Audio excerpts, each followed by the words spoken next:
कहानी आगे बढ़ती है, जहां रूहानी और गुरु को एहसास होता है कि वे दोनों एक दूसरे से सच्चा प्यार करने लगे हैं।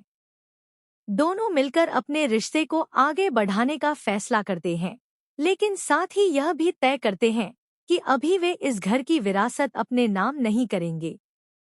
उनका मानना है कि परिवार की असली जिम्मेदारी और सम्मान बड़े भाई और भाभी को ही मिलना चाहिए। लेकिन इसी बीच कहानी एक नया और खतरनाक मोड़ ले लेती है। मामा और मामी रूहानी और गुरु के रिश्ते को तोड़ने की साजिश रचते हैं। उनका निशाना खास तौर पर रूहानी बनती है, क्योंकि उन्हें लगता है कि अगर रूहानी गुरु की जिंदगी से हट गई तो गुरु को कमजोर करना आसान हो जाएगा। इसी साजिश के तहत जब गुरु रूहानी के लिए एक क्लिनिक शुरू करता है, उसी दौरान रूहानी को अगवा करने की योजना को अंजाम दिया जाता है।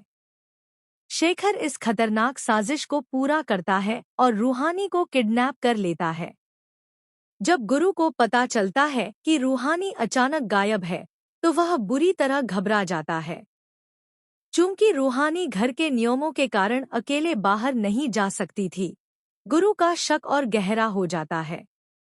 वह तुरंत घर के बाहर लगे सीसीटीवी फुटेज की जांच करता है, जिसमें उसे शेखर की मौजूदगी के सबूत मिलते हैं। अब उसे पूरा यकीन हो जाता है कि इस पूरी साजिश के पीछे शेखर ही है।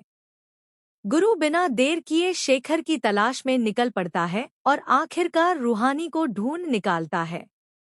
वह शेखर को उसकी हरकतों की सजा देता है, लेकिन रूहानी के कहने पर उसे जान से नहीं मारता। इसके बाद कहानी एक भावनात्मक मोड़ लेती है।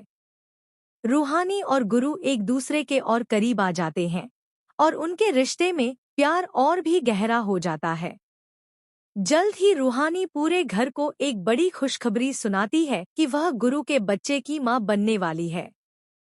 यह सुनकर दादी बेहद खुश हो जाती है और रूहानी को पूरे दिल से अपनाने लगती है, क्योंकि उसे लगता है कि अब घर का वारिस आगे बढ़ने वाला है।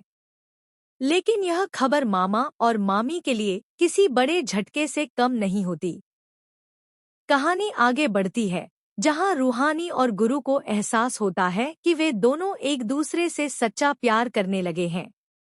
दोनों अपने रिश्ते को आगे बढ़ाने का फैसला करते हैं, लेकिन साथ ही यह भी तय करते हैं कि वे अभी इस घर की विरासत अपने नाम नहीं करेंगे। उनका मानना है कि परिवार की असली जिम्मेदारी और हक बड़े भाई और भाभी को ही मिलना चाहिए। लेकिन इसी बीच कहानी एक खतरनाक मोड़ ले लेती है। मामा और मामी रूहानी और गुरु के रिश्ते को तोड़ने की साजिश रचते हैं।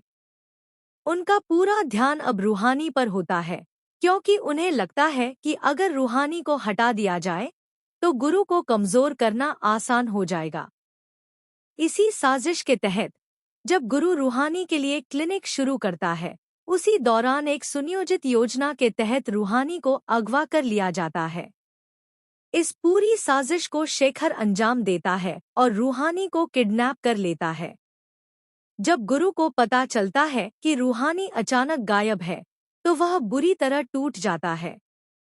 घर के नियमों के कारण रूहानी अकेले बाहर भी नहीं जा सकती थी, इसलिए उसका अचानक गायब होना और भी संदिग्ध हो जाता है।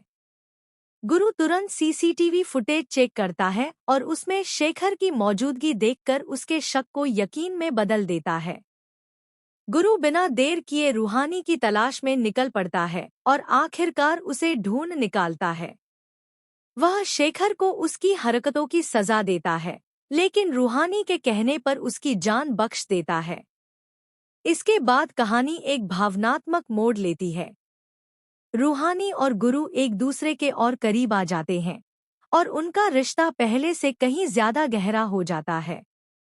जल्द ही रूहानी पूरे घर को एक बड़ी खुशखबरी सुनाती है कि वह गुरु के बच्चे की मां बनने वाली है। यह सुनकर दादी बेहद खुश हो जाती है और रूहानी को पूरे दिल से अपना लेती है, क्योंकि उसे लगता है कि अब घर की अगली पीढ़ी आगे बढ़ने वाली है। लेकिन यह खबर मामा और मामी के लिए किसी बड़े झटके से कम नहीं होती। उनके अंदर डर और लालच दोनों बढ़ जाते हैं, क्योंकि उन्हें लगता है कि अगर गुरु का वारिस आ गया तो उनकी पकड़